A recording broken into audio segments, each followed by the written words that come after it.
రాష్ట్ర ప్రభుత్వం విజయవంతంగా అమలు చేస్తున్న అభివృద్ధి సంక్షేమ పథకాలే ఎన్నికల ప్రచారాస్త్రాలని పురపాలక శాఖ మంత్రి నారాయణ చెప్పారు.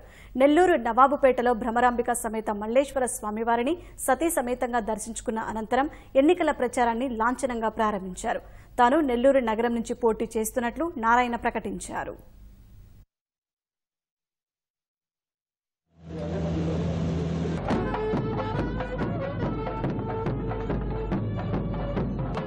ముఖ్యమంత్రి నారా చంద్రబాబు నాయుడు గారు ఈరోజు రాష్ట్రంలోని అన్ని కాన్స్టిట్యున్సీస్లో 175 కాన్స్టిట్యున్సీస్లో వారు క్యాండిడేట్స్ మీద కసరత్తు చేస్తూ ఒక్కొక్క జిల్లాలో క్యాండిడేట్స్ని ఫైనలైజ్ చేస్తూ వస్తున్నారు. జిల్లాలో కూడా దాదాపు 8 మంది క్యాండిడేట్స్ ఆల్మోస్ట్ ముఖ్యమంత్రి గారు ఫైనలైజ్ చేయడం జరిగింది.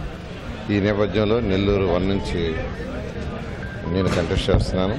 అదే నెల్లూరు 2 నుంచి ఆదాల ప్రభాకర్ రెడ్డి గారు, సర్వేపల్లి నుంచి సోమిరెడ్డి చంద్రమోహన్ రెడ్డి గారు ఇలా కంటెస్ట్ చేస్తున్నాం.